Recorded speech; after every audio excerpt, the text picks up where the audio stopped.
Praise the lord. దేవుని నామానికి మహిమ కలుగుగాక. హల్లెలూయా. సో ఈరోజు నేను మీతో దేవుని వాక్యాన్ని పంచుకోవడానికి ముందుకు వచ్చి ఉన్నాను.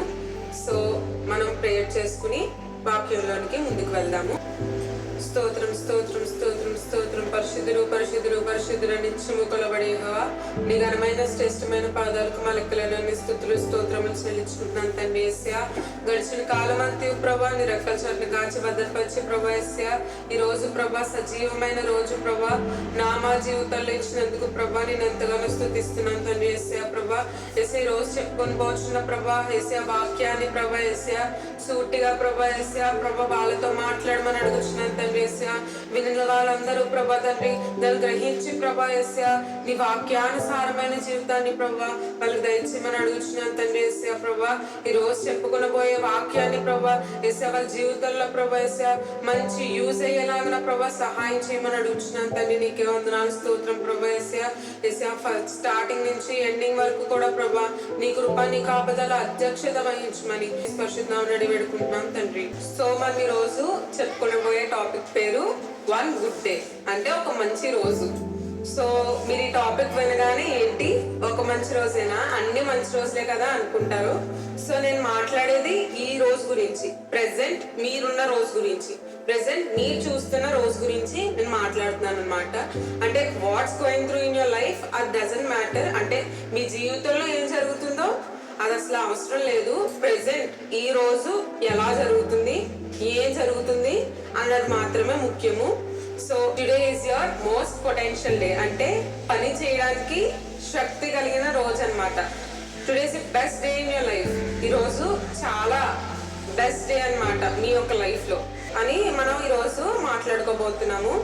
సో నీ ఫ్యూచర్ లో ఏం జరుగుతుందో అది ఒకసారి నువ్వు తలుచుకున్నావే అనుకో, నీకు ఏమనిపిస్తుంది? మనందరికీ ఏమనిపిస్తుంది? కామన్ గా భయం వేస్తుంది. అంటే అమ్మో రేపు పొద్దున ఎలా జరుగుతుందో, మన డే ఎలా గడుస్తుందో అని భయం వేస్తుంది. అదే మన పాస్ట్ ని గుర్తించుకున్నామనంటే రిగ్రెట్స్ ఉంటాయి. అబ్బా నేను ఆ రోజు అది చేయకుండా ఉండాల్సిందే అని చాలా రిగ్రెట్ ఫీల్ అవుతాం కదా. సో మనం అది ఆలోచించుకుని ఇది ఆలోచించుకునేసరికి ఏమవుతుందంటే మన ఆ యొక్క మూమెంట్ ని ఎంజాయ్ చేయలేకపోతున్నాం. ఆ యొక్క ఈ రోజుని మనం ఎంజాయ్ చేయలేకపోతున్నాం. అంటే ఈ రోజు దేవునితో గడపడానికి మీరు టైం వేస్ట్ చేసేస్తున్నారు, టైం స్పెండ్ చేయలేకపోతున్నారు కదా ఈ రోజు. సో అది ఎలా జరగకుండా ఉండాలని మనం ఈ రోజు మాట్లాడుకుందాం మొత్తము. సో హెబ్రీ పత్రిక 12వ అధ్యాయము 2వ వచనం చదువుకుందామండి. మనము కూడా ప్రతి భారమును సులువుగా చిక్కులు పెట్టు పాపమును విడిచిపెట్టి విశ్వాసమునకు కర్తయు దానిని కొనసాగించువాడినైన యేసు వైపు చూచుచు మన ఎదుట ఉంచబడిన పందెముతో ఓపికతో పరిగెత్తుదుము. ఆయన తన ఎదుట ఉంచబడిన ఆనందము కొరకై అవమానమును నిర్లక్ష్యపెట్టి సిలువను సహించి దేవుని సింహాసనం యొక్క కుడిపార్శ్వమున ఆసీనుడై ఉన్నాడు. సో దీనిలో మనం ఏం చూసాము? తన ఎదుట ఉంచబడిన ఆనందము కొరకై అని. So God is thinking about future, about our future. మన యొక్క ఫ్యూచర్ గురించి దేవుడు ఆలోచిస్తున్నాడంటే, నేను సిలువలో యాగం అయితే వీళ్ళందరికీ ఆనందం వస్తుంది, అంటే నేను ఆనందాన్ని పంచగలుగుతాను, నా ద్వారా వాళ్ళ పాప క్షమాపణ చేసి నా తండ్రితో గడపగలుగుతానని ఆయన ఫ్యూచర్ తెలుసు కాబట్టి ఆయన అది ఆలోచిస్తున్నారు. కానీ మనకు ఫ్యూచర్ తెలుసా? తెలీదు. మన ఫ్యూచర్ తెలియనప్పుడు మనం ఆలోచిస్తే ఏమవుద్ది? ఆందోళనకు గురవుతాము, చాలా భయం వేస్తుంది. అంటే రేపు ఏం జరుగుతుంది, ఎలా ఉంటది, మనం ఏం తింటాము, మనం ఏముంటామని చాలా భయం వేస్తుంది కదా. సో నువ్వు ఈ రోజు హ్యాపీగా బతకడానికి, ఈ రోజుని టుడే మూమెంట్ ని నువ్వు మీరు ఫీల్ అవడానికి ట్రై చేయాలన్నమాట. ఎందుకనంటే ఇప్పుడు మనం పాస్ట్ చెప్పుకున్నాం కదా, టెస్ట్ మోనీ కింద ఫ్యూచర్ లో చెప్పగలుగుతాము. సో ఈ రోజుని ఈ మూమెంట్ మనం ఎప్పుడైతే ఫీల్ అవుతామో రేపు పొద్దున మనం టెస్ట్ మోనీ ఇవ్వడానికి, whether it is good or bad, అది మంచిదైనా అవ్వచ్చు చెడ్డదైనా అవ్వచ్చు, కానీ మనం టెస్ట్ మోనీ ఇవ్వడానికి ఒక వీలు ఉంటుంది. అంటే దేవుడు నా జీవితంలో ఈ యొక్క కార్యం చేశాడు అని మనం చెప్పగలుగుతాం. సో ఈ యొక్క సమయాన్ని మనం ఎంజాయ్ చేయలేము. మూమెంట్ అంటే సమయం కదా. సో ఈ యొక్క సమయాన్ని మనం ఎంజాయ్ చేయలేము. మనం ఎప్పుడైతే ఈ సమయాన్ని ఎంజాయ్ చేయలేకపోతున్నామో మనం రేపు పొద్దున్న టెస్ట్ మోనీ చెప్పలేము. దేవుని చేసిన కార్యాల్ని మనం తెలియపరచలేము జనాలకి. మనం ఎప్పుడైతే తెలియపరచకపోతామో సో నూతనంగా ఆత్మలు ఎలా రక్షింపబడతాయి? మనం చెప్పడం ద్వారా, వాళ్ళు వినడం ద్వారా వాళ్ళు రక్షింపబడతారు కదా. సో మనమే దేవుల్లో ఉండి మన యొక్క రోజుని మంచిగా గడపకుండా పాస్ట్ గురించి, ఫ్యూచర్ గురించి, వర్తమాన కాలం గురించి ఆలోచిస్తూ ఉంటాం అనమాట. సో ఆలోచించినప్పుడు ఏమవుతుంది? ఆందోళన గురవుతాము. సో మనం ఏం చేయలేకపోతాము. సో వెన్ యూ వాక్ అంటే మనం ఆ మూమెంట్ నుంచి ఎప్పుడైతే అంటే అదొక వదిలేయాలన్నమాట. మన ఫ్యూచర్ గురించి ఏం ఆలోచించకూడదు. మన ముందున్న ఈ యొక్క రోజు గురించి మాత్రమే ఆలోచించాలి. ఎప్పుడైతే అలా ఆలోచిస్తామో రేపటి గురించి మనకి చాలా ఎక్సైట్మెంట్ వస్తుంది, చాలా ఎంతూజియాజంగా ఉంటాం అనమాట. థ్యాంక్ఫుల్నెస్ వస్తుంది. అంటే ఈ రోజు నేను ఇలా గడిపాను అంటే దేవునికి చాలా థ్యాంక్స్ చెప్తాం, అంటే కృతజ్ఞతలు చెల్లిస్తూ ఉంటాం దేవునికి. సో అది చాలా గొప్ప విషయం కదా, కృతజ్ఞతలు చెల్లించడం అనేది. సో దేవుడు మన జీవితంలో కార్యాలు చేస్తాడండి. ఎందుకంటే ఇశ్రాయేలీని నడిపించడానికి ఎర్ర సముద్రాన్ని 2 ముక్కలు చేశారు కదా, అంటే వాళ్ళకి ఒక పాత్ క్రియేట్ చేశారు. సో మన జీవితంలో ఎందుకు పాత్ క్రియేట్ చేయరు? హి విల్ డూ, ఆయన చేస్తారు. కానీ మనం ఏం చేయాలి? మన ఫ్యూచర్ గురించి ఎందుకు ఆలోచించాలి? దేవా, ఈ మూమెంట్ ని, ఈ యొక్క సమయాన్ని నేను ఎలా గడపాలి, నీ యందు ఎలా గడపాలి, నీ యందు ఎలా విశ్వాసంతో గడపాలని మనం ప్రార్థన చేసుకుంటూ ఉండాలి. చేసుకున్నప్పుడు ఖచ్చితంగా మనం లైక్ మంచిగా సాధించగలుగుతాం. సో థింకింగ్ అబౌట్ ప్రామిసెస్ గురించి, డ్రీమ్స్ గురించి థింక్ చేయడం అన్నది చాలా మంచి విషయమే. మంచి విషయం కాదని నేను చెప్పట్లేదు. It's very healthy to think. So promise అనేది మన ఫ్యూచర్ లో జరుగుతుంది కదా, మనం ఇప్పటి నుంచే దాని గురించి పరిగెట్టకూడదు దాని వెనకతల. ఎందుకనంటే దేవునికి ఎప్పుడు ఇవ్వాలో, ఏ సమయంలో ఇవ్వాలో, ఎప్పుడు ఇస్తే అది సక్సెస్ఫుల్ గా మన జీవితాన్ని నడిపిస్తుందో ఆయనకు తెలుసు. కాబట్టి ఆయనకి ఎప్పుడు ఇష్టమైతే అప్పుడే అది జరిగిస్తూ ఉంటారు. ఫర్ ఎగ్జాంపుల్ నన్నే ఒక ఎగ్జాంపుల్ తీసుకున్నారనంటే, నా పాస్ట్ లైఫ్ ని గుర్తు చేసుకుంటే, పాస్ట్ ఫ్రెండ్స్ ని గుర్తు చేసుకుంటే, అంటే వాళ్ళు నాతో చాలా ఫ్రెండ్లీగా, చాలా లవ్ చూపిస్తూ, చాలా కేరింగ్ గా నా ఫ్రెండ్స్ నన్ను చూసుకునేవారు అనమాట. So for example, not for real. So ఇప్పుడు ఈ ప్రెసెంట్ సిచ్యువేషన్ చూసుకుంటే మేబీ నా ఫ్రెండ్స్ నాతో పాతలో ఉండకపోవచ్చేమో కదా. ఎందుకు మనకు అలా ఎందుకు అనిపిస్తుంది? మనం కంపేర్ చేసుకున్నాం కాబట్టి. సో మనం ఏం కోరుకుంటాం? ఫ్యూచర్ లో పాస్ట్ లో ఉండేలాగా కోరుకుంటాం కదా. పాస్ట్ లో నా ఫ్రెండ్స్ ఎలా ఉన్నారో ఫ్యూచర్ లో నాకు అలాంటి ఫ్రెండ్స్ ఉంటే బాగుంటది అని అనిపిస్తాం. మనం కంపేర్ చేస్తున్నాం. కంపారిజన్ ఎప్పుడు కూడా చాలా రాంగ్ అనమాట. మనం ఎప్పుడు ఒకరితో ఒకరిని కానీ, లేదంటే మన పాస్ట్ లైఫ్ ని ఇప్పుడు కానీ మనం కంపేర్ చేసుకోకూడదు. ఎందుకంటే మనం ఎందుకు కంపేర్ చేసుకోవాలి? ఎవ్రీ మూమెంట్ ఈస్ బెస్ట్ అని మనం చెప్పుకున్నాం కదా. సో బెస్ట్ అని చెప్పుకున్నప్పుడు బై కంపారిజన్.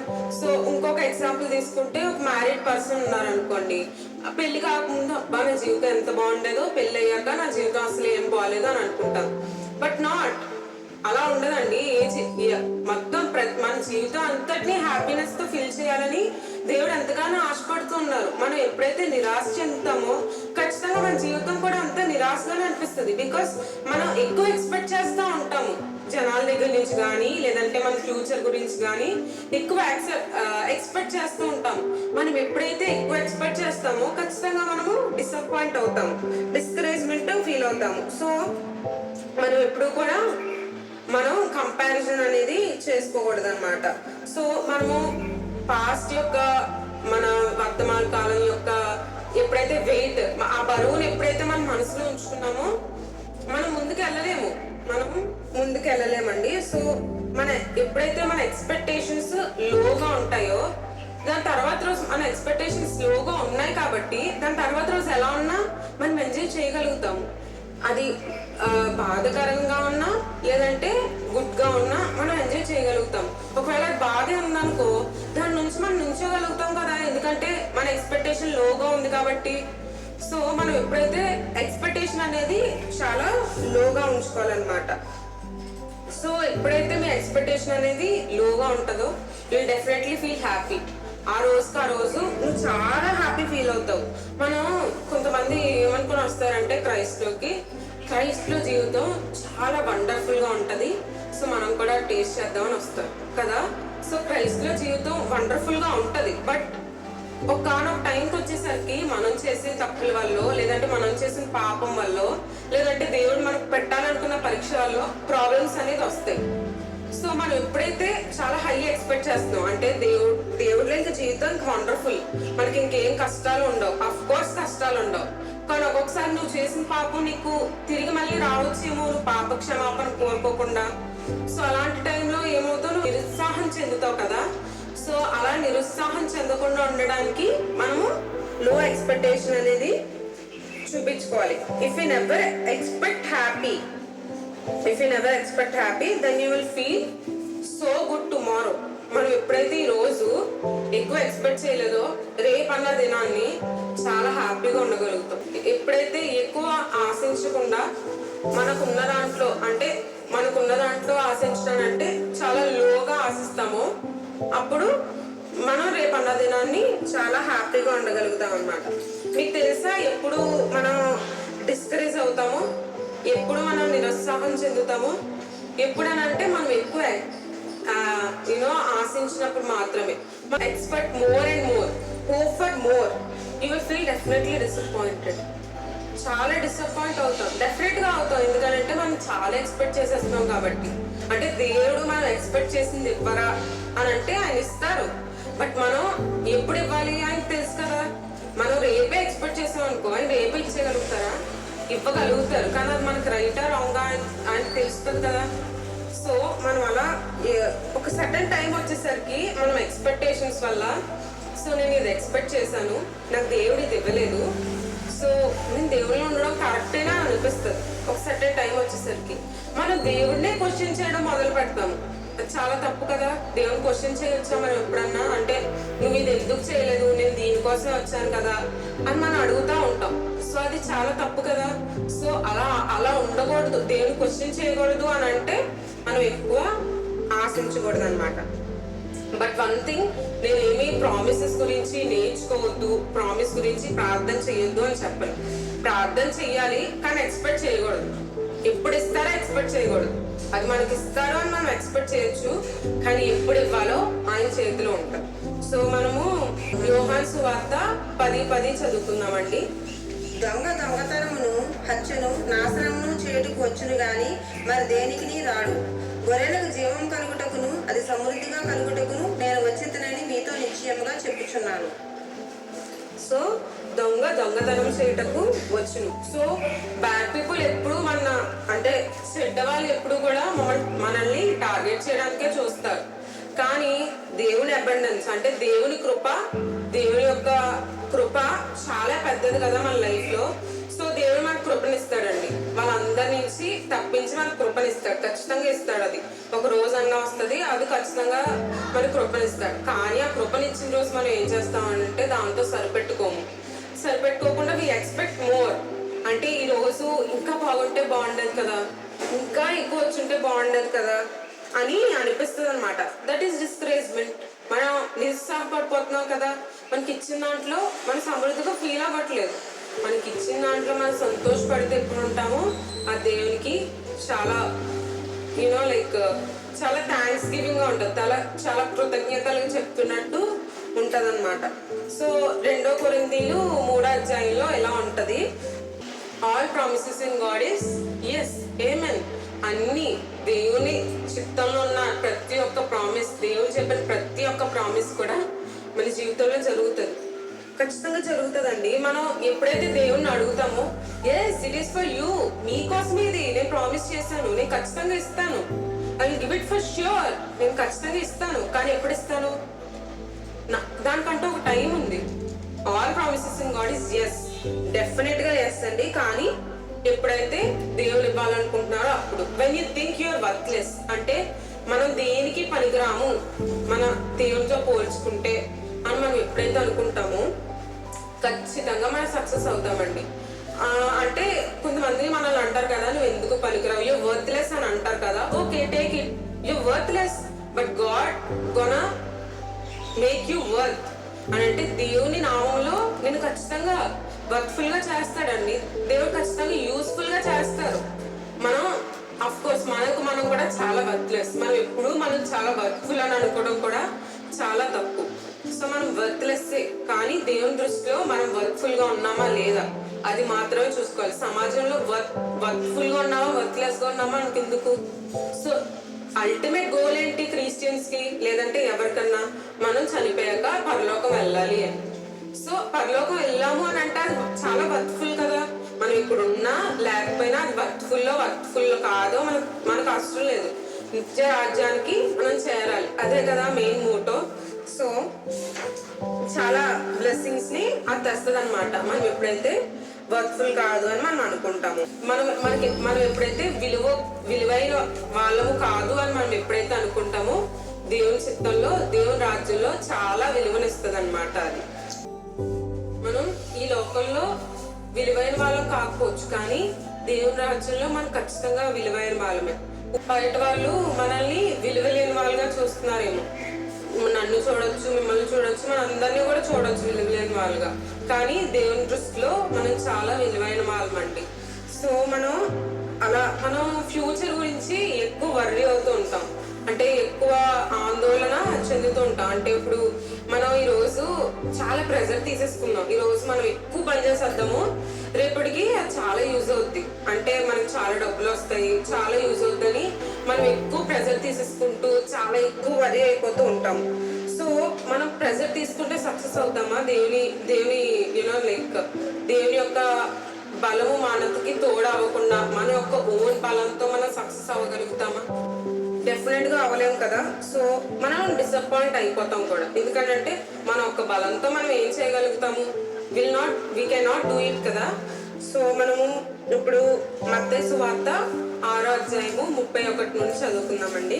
కాబట్టి ఏమి తిందుమో, ఏమి త్రాగుదుమో, ఏమి ధరించుకుందుమో అని చింతింపకుడి, అన్యజనులు వీటన్నిటి విషయమే విచారిద్దురు. ఇవన్నీ మీకు కావాలని మీ పరలోకపు తండ్రికి తెలియను. కాబట్టి మీరు ఆయన రాజ్యమును నీతిని మొదలు వెతుకుడి, అప్పుడు అవన్నీ మీకు అనుగ్రహింపబడును. రేపటిని గురించి చింతింపుకుడి, రేపటి దినము దాని సంగతులను గురించి చింతించును. ఏనాటి కీడు ఆనాటికి చాలును. ఆమేన్. సో అంటే మీకు ఇవాళ దేవుని కృప ఉంది. Today you have grace of God. ఈరోజు మనకి దేవుని కృప ఉంది. మనం what for thinking for tomorrow. మనం రేపటి గురించి ఎందుకు చింతించాలి? మనకు కావాల్సిన ఆహారము, కావాల్సినవన్నీ కూడా మనకి ఇస్తున్నారు కదా దేవుడు. Just think today God is with me. ఈ రోజు మనతో దేవుడు ఉన్నారు అని థింక్ చేయండి. Tomorrow he will also be there with us. రేపు కూడా మనతోనే దేవుడు ఉంటారు. 2 years తర్వాత కూడా, మేము 3 years తర్వాత కూడా లైఫ్ లాంగ్ ఆయన మనతోనే ఉంటారు. ఆయన ఒక పాత్ మనం క్రియేట్ చేస్తారు, మనతో కలిపి ఆయన నడుస్తారు అని మనం ఎప్పుడైతే థింక్ చేస్తామో ఖచ్చితంగా మన లైఫ్ లో సక్సెస్ అవుతామండి. మనం కొన్ని ఇమాజిన్ చేసుకుంటూ ఉంటాం, అంటే రేపు మేబీ ఇలా జరగవచ్చేమో అని మనం ఇమాజిన్ చేసుకుంటాం కదా, అది చాలా హార్మ్ఫుల్. దేవుని మనం ప్రార్థన చేసుకుంటున్నప్పుడు మనకు దేవుని చూపించిన ఇమాజినేషన్ వేరు, దాని దర్శనం అంటారు కదా. సో మన ద్వారా చేసుకునే ఇమాజినేషన్, ఆ యొక్క ఊహాకల్పన అనేది చాలా చాలా హార్మ్ఫుల్ అన్నమాట. సో అది మనం ఎప్పుడు కూడా మనం ఊహాకల్పనలోకి వెళ్ళకూడదు. People think today if we push more our sales we can do it for future అని. సో నిర్గమకాండము 16వ అధ్యాయము 4వ వచనం చదువుకున్నామండి. యెహోవా మోషేను చూచి, ఇదిగో నేను ఆకాశము నుండి మీ కొరకు ఆహారమును కురిపించెదను, వారు నా ధర్మశాస్త్రం అనుసరించి నడుతురో లేదో అని నేను వారిని పరీక్షించినట్లు ఈ ప్రజలు వెళ్ళి ఏనాటి బత్తం ఆనాడే కూర్చుకొనవలెను. సో దేవుడు ఇక్కడ ఏం చెప్పారండి? ఏ రోజు ఆయన కురిపించిన మన్నా ఆ రోజే తినాలి, దాచుకోకూడదు అని చెప్పారు. కానీ అక్కడ ఉన్న ప్రజలు ఏం చేస్తారు? దాచుకుంటారు కదా. పురుగులు వచ్చేస్తుంది వాళ్ళకి తెలీదు, తెలుసో తెలీదు అని మనకి సెకండరీ. కానీ దేవుడు ఏం చెప్పారా? దాచుకోకూడదు అని చెప్పారు. కానీ వాళ్ళు ఎందుకు దాచుకున్నారు అంటే ఇప్పుడు మనం దాచుకున్నాం అని అంటే రేపు పొద్దున్న మన దేవుడు అవసరం ఉండదు, మనకి ఎవరు అవసరం లేకుండా మనం బ్రతికేయచ్చు అని ఒక చాలా బ్యాడ్ థాట్ తో, ఒక చాలా చెడైన ఉద్దేశంతో వాళ్ళు దాన్ని దాచుకుంటారు కదా. సో అది చాలా తప్పు. అది ఎప్పుడైతే మనం దానిలోంచి దేవుని తీసేసాం కదా, మన ఆలోచన నుంచి దేవుణ్ణి తీసేద్దాము అని చెప్పి మనం దాచుకుంటున్నాం అని అంటే అది చాలా తప్పు కదా. మనం అప్పుడు పాపంలో పడిపోతాం, శోధనలో పడిపోతాం. వి ఫెల్ ఇంటూ టెంప్టేషన్. అది సాతాను అనుగుగా తీసుకుంటాడు, చులకనగా తీసుకుని మనం ఏం చేస్తాం? మనం టొంగు తీసేయాలని చూస్తాడు. టోటల్ గా మనల్ని పడేయాలి, సతికిలు పెట్టేయాలని చూస్తూ ఉంటాడు అనమాట.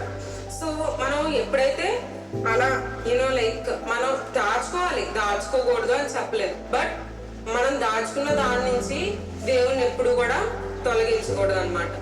సో మనం యోహాను సువార్త 6వ అధ్యాయము 48వ వచనం చూసుకుంటే దాంట్లో ఇలా ఉంటదండి, జీవాహారమును నేనే అని ఉంటది కదా. సో జీవాహారమును నేనే అని అంటే హీస్ లివింగ్ రిలేషన్, మనతో ఆయన జీవంగా సజీవమైన రిలేషన్ అన్నమాట. దాన్ని ఇంగ్లీష్ లో ఏమంటది, I'm bread for whole life, I'm your bread for whole life అని ఉంటది. హీస్ ఆర్ బ్రెడ్, ఆయన మన కోసం సజీవంగా లైక్ బలి అయ్యారు కదా, మన కోసం సిలువ వేసి మన కోసం బలి అయ్యారు. సో ఆయన మనకి బ్రెడ్ అయ్యారు అనమాట, అంటే ఆయన మనకి ఆహారం అయ్యారు. ఆయన మనకి ఫీడ్ చేస్తున్నారు. అయితే మనం ఫీడ్ చేస్తారు కదా, ఆయన ఎలా ఫీడ్ చేస్తున్నారు మనం ఎలా అనుకుంటాం. మనం నేను కష్టపడి, లేదంటే నేను నా భార్య కష్టపడి, లేదంటే నేను ఒక్కడే కష్టపడి, లేదంటే నేను ఒక్కదానే కష్టపడి నేను నా కుటుంబాన్ని నన్ను నేను పోషించుకుంటున్నాను, నా రెక్కల కష్టంతో నేను పోషించుకుంటున్నాను నా పిల్లల్ని, లేదంటే నా కుటుంబాన్ని, లేదంటే నన్ను నేను పోషించుకుంటున్నాను అని మనం అనుకుంటాం కదా. మన రోడ్డు మీద చాలా మంది బెగ్గర్స్ ని చూస్తాం, వాళ్ళకు కూడా కాళ్ళు చేతులు ఉంటాయి కదా, కానీ వాళ్ళు ఎందుకు పని చేసుకోలేకపోతున్నారు? వాళ్ళకి పని కనిపించలేదు దేవుడు, వాళ్ళ పనిని కలుగజేయలేదు, మనకు కలుగజేశాడు. మనకి కలుగజేశారు కాబట్టి మనం అది పని కష్టపడి మనం చేసుకుని మనం తినగలుగుతున్నాము. ఈ రోజు ఇలా మనం ఫుట్పాత్ మీద పడుకోవట్లేదు కదండి, మనం ఈ రోజు ఇలా గృహంలో ఇల్లులో కట్టుకుని, ఏదో చిన్న ఇల్లు అయినా పెద్ద ఇల్లు అయినా రేకిల్లు అయినా ఏ ఇల్లు అయినా మనం ఇంట్లో ఉంటున్నాం. ఈ రోజు మీరు ఫోన్ లో ఈ వీడియోని అనేది చూస్తున్నారు అంటే ఎంత కృప, ఆయన ఎంత కృపనిచ్చారు మనకి. ఆయన ఇచ్చిన ఈ ఉచితమైన కృప లేకపోతే మనం ఇలా ఉండగలుగుతామా? మనం బయట చాలా మందిని చూస్తాం, అయ్యో అనుకుంటాం కదా. సో మేబీ ఆయన కృప లేకపోతే వేరే వాళ్ళు చూసి మన గురించి అయ్యో అనుకుందేమో కదా. సో మనం ఎప్పుడు కూడా మన రెక్కల కష్టంతో మనం సాధించి మనం సంపాదించి మనం పోషిస్తున్నామని అనుకోకూడదండి. ఆయన మనకి ఒక పని కల్పించి దాని ద్వారా మనము ఆహారం అనేవి డబ్బులు అనేవి పొందడానికి సహాయం చేస్తున్నారు అనమాట. సో ఆయన ఏం చెప్తున్నారు, ట్రస్ట్ హిమ్ ఎవ్రీడే, ఆయన్ని ప్రతిరోజు కూడా నమ్మకంగా ఆయనతో ఉండాలన్నమాట. అంటే ఈ రోజు today is more specially today, ఈ రోజు చాలా ట్రస్ట్ గా ఉండాలి అని అంటే చాలా నమ్మకంగా ఉండాలన్నమాట. ఆయన్ని ఎవ్రీడే ఆయన్ని నమ్మాలని చెప్పారు కదా. సో ఈ రోజు పర్టికులర్ గా ఈ రోజు ఇంకా ఎక్కువ నమ్మాలి ఆయన్ని, ఎందుకంటే ఈ రోజు మనం ఉన్నాము, రేపు మనం ఉంటామా లేదా మనకు తెలుసా? ఈ రోజు మనం పడుకుంటాము లెగుస్తామో లేదా నాకు తెలుసా, లేదా మీకు తెలుసా? తెలియదు కదా. సో మనం ఈ రోజు ఆయన ఎక్కువ నమ్మాలి. నెక్స్ట్ డే వచ్చేసరికి ఖచ్చితంగా నమ్ముతాం. ఈ రోజు నమ్మామంటే రేపు కూడా నమ్ముతాం కదా. ఎందుకు నమ్ముతాము? ఈ రోజు నమ్మాము కాబట్టి, ఆయన మన కార్యం చేశాడు కాబట్టి రేపు కూడా నమ్మాలి అని మనకు అనిపిస్తుంది కదా, రైట్? అలాగే ప్రతిరోజు నమ్ముతా ఉండాలన్నమాట. సో ఇవన్నీ చెప్పాను కదా, డ్రీమ్ చేయొద్దన్నారు, లేదంటే మన కళల్ని లైక్ రేపుడు గురించి ఆలోచించొద్దు అన్నారు. మరి మన డ్రీమ్స్ ని, మన యొక్క గోల్స్ ని ఎలా అచీవ్ చేయాలి, ఎలా అప్రోచ్ చేయాలి అని మేబీ మీకు ఆ క్వశ్చన్ వచ్చి ఉంటది. సో నేను ఆ క్వశ్చన్ కూడా మీకు ఆన్సర్ చేస్తాను నేను. సో నేను ఏం చెప్పాను, రేపటి గురించి ఆలోచించొద్దు అని చెప్పాను. ఎందుకంటే డ్రీమ్ ఇస్ వెరీ స్మాల్. మనం ఏమనుకుంటాం, ఆ డ్రీమ్ చాలా పెద్దది, మనం దాన్ని అచీవ్ అవ్వాలంటే అది చాలా పెద్దది, సో మనం అచీవ్ అవ్వడం కష్టము అని అనుకుంటాము. So don't think it is big, అది చాలా పెద్దది అని మనం అనుకోకూడదండి, అది చాలా చిన్నది. దేవుని విషయంలో అంటే మనం దేవుని తెలుసుకున్నాం కాబట్టి దేవుని విషయంలో చాలా చిన్నది. సో మనం దేవుని మీద విశ్వాసం ఉంచితే అది ఎందుకు పెద్దది అవుతుంది? అది పెద్దది కాదప్పుడు మనం ఖచ్చితంగా సాధించగలుగుతాం కదా. సో మనం పెద్దది అని అనుకోవడం ఎప్పుడైతే మానేస్తామో ఖచ్చితంగా మన యొక్క డ్రీమ్స్ ని, మన యొక్క గోల్స్ ని అప్రోచ్ అవుతాం. సో అప్రోచ్ అవ్వాలి అని అంటే ఈ రోజు మనం కృషి చేయాలి. రేపు అంటే మనం ఏదో మన వంతు మనం చేయాలి కదా, రేపు పొద్దున్న సక్సెస్ పొందాలి అని అంటే. సో అది ఈ రోజు చెయ్యాలి, రేపు సక్సెస్ వస్తుంది ఖచ్చితంగా. సో ఈ రోజు మనం ఆ డ్రీమ్ గురించి, అది చిన్నది అనుకుని మనం ఎప్పుడైతే దాని గురించి సాధన చేస్తూ ఉంటామో ఖచ్చితంగా మీరు మీ డ్రీమ్స్ ని, మీ గోల్స్ ని, మీ ఎయిమ్స్ ని ఫ్యూచర్ లో ఖచ్చితంగా సక్సెస్ అవ్వగలుగుతారు అనమాట. సో మనం ఏమనుకుంటాం అంటే I have to become wisest person in the world. మనం ఈ యొక్క ప్రపంచంలో వైజెస్ట్ పర్సన్ అంటే తెలివైన వ్యక్తిగా మనం అయిపోవాలి అని మనం కోరుకుంటాం కదా. సో అలా మనం కోరుకోకూడదు. ఈ రోజు ఈ యొక్క క్షణానికి నేను తెలివైన వ్యక్తిగా ఉండాలి అని కోరుకోవాలి. ఎందుకంటే ఈ రోజు మనం తెలివిగా ఉన్నామనంటే ఇంకా వచ్చే కొద్దీ మన తెలివి రెట్టింపు అవుతూ ఉంటుంది కదా. ఖచ్చితంగా మనము ఫ్యూచర్లో వరల్డ్స్ మీరు అనుకున్నట్టే, మేబీ మీరు దేవుణ్ణి అడిగినట్టే వరల్డ్స్ వైజెస్ట్ పర్సన్ మీరు అవ్వగలుగుతారు, ఖచ్చితంగా అవ్వగలుగుతారు. కానీ మనం చేయాల్సింది ఏంటంటే దేవుణ్ణి అడగాలి, దేవా నేను వైజెస్ట్ పర్సన్ అవ్వాలనుకుంటున్నాను, వరల్డ్లో అడగకూడదు. ఎందుకు మన ఈ రోజు గురించి ఆలోచించాలి కాబట్టి ఖచ్చితంగా దేవుడు చేస్తారు వరల్డ్లో. ఈ రోజు గురించి నువ్వు ఎప్పుడైతే ఆలోచిస్తావో ఫ్యూచర్ గురించి ఆలోచించకుండా ఖచ్చితంగా దేవుడు ఒకనొక టైంలో నీకు అది ఎప్పుడైతే కరెక్ట్ అని దేవునికి అనిపిస్తుందో ఖచ్చితంగా నిన్ను తెలివైన వ్యక్తిగా చేస్తారు, సక్సెస్ఫుల్గా చేస్తారు. నీ డ్రీమ్స్ని, నీ గోల్స్ని, నీ ఎయిమ్స్ని, నీకు కావలసిన ఫుడ్ని, నీకు కావలసిన అన్ని కూడా ఆయన ఇస్తూ ఉంటారనమాట.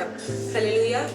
సో మనము ఇప్పుడు వరకు చెప్పుకున్న దాన్ని బట్టి మనం అలా ఆ పాయింట్స్ని గుర్తు చేసుకుంటూ వస్తే మనం చెప్పుకున్న ఈ మొత్తం మెసేజ్లో, మనం మాట్లాడుకునే మొత్తం మెసేజ్లో, మనం చెప్పుకునే మొత్తం వర్సెస్ అన్నిటిలో మనం చెప్పుకున్నది ఒకటి, థింక్ ఫర్ టుడే.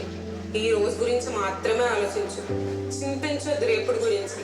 రేపటి గురించి చింతిస్తే మనకి ఏమొస్తుంది? మనకి ఏమి రాదు, భయం వస్తుంది, ఆందోళన వస్తుంది అని చెప్పుకున్నాం కదా. సో మనం ఎప్పుడైతే ఈ ఒక్క రోజు గురించి మనం ఎప్పుడైతే ఆలోచిస్తుంటామో ఆయన మనకి పాత్ర అనేది ఏర్పాటు చేస్తారనమాట. ఎర్ర సముద్రాన్ని చీల్చారని చెప్పుకున్నాం కదా, ఆయన పాత అరేంజ్ చేశారు. సో ఆయన వాళ్ళకి పాత అరేంజ్ చేసినప్పుడు మనకు కూడా ఖచ్చితంగా పాత అరేంజ్ చేస్తారు.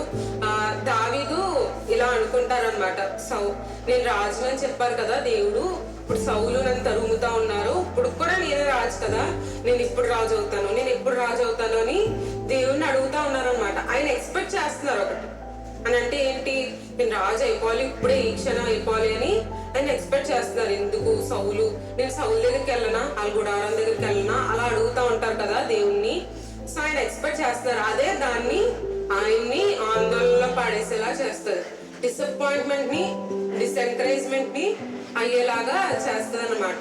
సో మనం ఎప్పుడు కూడా ఒక దాని గురించి ఆశించకూడదండి, దేవుణ్ణి అడగాలంతే. దేవా నాకు ఇది కావాలి అని మీరు అడగాలి, కానీ దాని గురించి ఆశలు పెట్టేసుకుని అది రేపే ఇచ్చేయాలి అని అంటే దేవునికి ఎప్పుడు కావాలంటే మనకి ఎప్పుడు కావాలో దేవునికి తెలుసు కాబట్టి మనకి కావాల్సిన టైంలో ఆయన ఇస్తారనమాట. సో డెఫినెట్ గా ఈ రోజు గురించి మనం ఆలోచిస్తే డెఫినెట్ గా రేపు అన్న రోజు ఖచ్చితంగా సాటిస్ఫై అవుతాం అనమాట.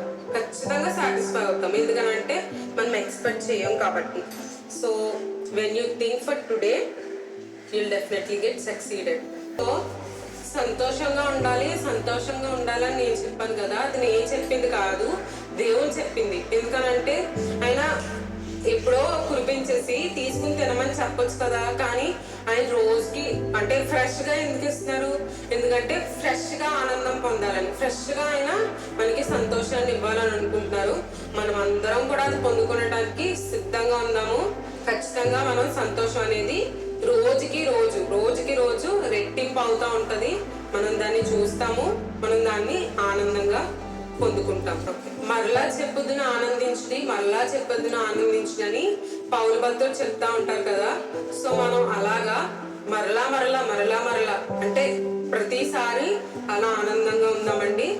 సో మనం ఖచ్చితంగా ఆనందంగా ఉంటాం. వి ప్రే ఫర్ దట్. సో మీ అందరికీ నేను చెప్పింది అర్థమైంది అని నేను అనుకుంటున్నాను, ఆశిస్తున్నాను. సో దేవునికి ప్రార్థన చేసుకున్నాము, మీ అందరికీ అర్థం అవ్వాలి, మీరు అలా జీవించాలి అని మనం ప్రార్థన చేసుకున్నాము. సో మనం ప్రార్థన చేసుకున్నాము. పరిశుద్ధుడు నిత్యము కొలబడే యెహోవా, నీకే వందనాలు వందనాలు స్తోత్రం ప్రభా యేసయ్య. తండ్రి యేసయ్య, నేను ఇప్పుడు చెప్పిన వాక్యం అంతటినీ ప్రభా యేసయ్య వాళ్ళందరికీ ప్రభా అర్థమయ్యేలా నువ్వు చేసావని ప్రభా నేను నమ్ముచున్నాను తండ్రి యేసయ్య. అవును తండ్రి యేసయ్య ప్రభా యేసయ్య, రేపటి గురించి చింతించొద్దని చెప్పావు ప్రభా యేసయ్య. జీవాహారమును నేనే అని చెప్పావు ప్రభా యేసయ్య. రేపటి గురించి ఆలోచన ఎందుకు అని అడిగావు తండ్రి యేసయ్య. మరలా ఆనందించమని చెప్పావు ప్రభా. నీకే వందనాలు స్తోత్రం ప్రభా యేసయ్య. నూతనమైన ఆనందాన్ని ప్రభా రోజు వెంబడి రోజు నేను ఇస్తానని ప్రభా నీవు సెలవిచ్చున్నావు ప్రభా యేసయ్య. నీ నామములో ప్రభా చేసిన ప్రామిసెస్ అన్ని ప్రభా యేసయ్య మా అందరికి నీ ప్రభా జరిగించడానికి సహాయం చేస్తానని చెప్పి ఉన్నావు ప్రభా. నీకే వందనాలు ప్రభా స్తోత్రం ప్రభా యేసయ్య. అవును ప్రభా, చెడు వ్యక్తులు ప్రభా యేసయ్య చెడు చేయడానికే పొంచి ఉంటారు తండ్రి యేసయ్య ప్రభా. వాళ్ళందరినీ కూడా మార్చి ప్రభా నీ చిత్తానుసారంగా వాళ్ళందరినీ కూడా మలుచుకోమని అడుగుతున్నాను తండ్రి. నీకే వందనాలు స్తోత్రం ప్రభా యేసయ్య. అవును ప్రభు, మేము చెప్పుకున్నట్టు ప్రభా యేసయ్య మాకు ఇల్లునిచ్చావు ప్రభా యేసయ్య, మాకు ఉండడానికి షెల్టర్ ఇచ్చావు ప్రభా యేసయ్య. అలా లేని వాళ్ళు ఎంతో మంది ఉన్నారు ప్రభా యేసయ్య. వాళ్ళందరినీ నీ చేతులకు అప్పచెప్పుకుంటున్నాం ప్రభా. వాళ్ళందరికీ ప్రభా సురక్షితమైన ఆహారాన్ని ప్రభా యేసయ్య తండ్రి యేసయ్య, సురక్షితమైన గృహాల్ని ప్రభా వాళ్ళందరికీ కూడా అందించమని ప్రభా యేసయ్య ప్రార్థన చేసుకుంటున్నాం ప్రభా. నీకే వందనాలు స్తోత్రం ప్రభా యేసయ్య. తండ్రి యేసయ్య, ఈ రోజు గురించి ఆలోచిస్తే ప్రభా రేపటి దినాన్ని ప్రభా మేము ఎంతో సక్సెస్ అవుతామని ప్రభా నీవు చెప్పి ఉన్నావు తండ్రి యేసయ్య. అలా ప్రభా యేసయ్య మేము ప్రభా సక్సెస్ అయ్యి ప్రభా యేసయ్య నీ యొక్క తండ్రి నీ యందు ప్రభా సాక్షులుగా ప్రభా యేసయ్య మమ్మల్ని నిలవబెట్టమని అడుగుతున్నాను తండ్రి. నీకే వందనాలు ప్రభా యేసయ్య. విన్న ప్రతి ఒక్కరు ప్రభా ఆనందంగా సంతోషంగా ప్రభా నీ దీవెన ఆశీర్వాదాలు ప్రభా వారిపైన కుమ్మరించమని అడుగుతున్నాను తండ్రి. నీకే వందనాలు స్తోత్రం ప్రభా. నేను చిన్న కొద్ది ప్రార్థన ప్రభా నీ పాస్టర్ని చేర్చుకోమని యేసు పరిశుద్ధ నామమున అడిగి వేడుకుంటున్నాం మా పరమ తండ్రి. Amen amen. So thank you for listening. Be blessed. God bless you. Amen. Hallelujah. Thank you.